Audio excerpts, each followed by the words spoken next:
The streets of Southampton appear busy, but the number of shoppers in the area is declining as the big squeeze continues.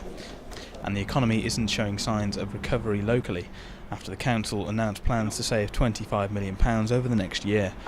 This means hundreds of council workers could have their pay slashed or be made redundant. Sites like these may become all too rare. The unions are furious. Sarah Summersgill is part of the Unite Union in the South East. She says the members deserve better. These cuts will see a wage that doesn't reflect the rise in inflation. The council have made a decision to cut a number of workers that can only have a negative effect on Southampton services. Those earning over £17,500 could stand to lose 5.5%, and that's not a good enough output for the amount of work our members put in.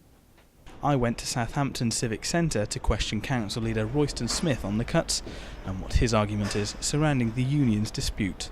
What I say to them is two things. One is it's got to be better to be in work than it is to be out on the dole. £67 a week job seekers allowance is not a good place to be. Secondly, if you don't like it, then look for a job from a position of being in a job. Don't try to look for a job when you find yourself made redundant and drawing dole money.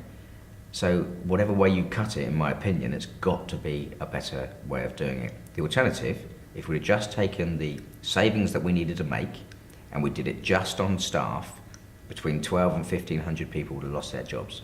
At the moment, we've kept that in the very low hundreds. This year, 108, and only 50 of those will be compulsory, and that's unprecedented.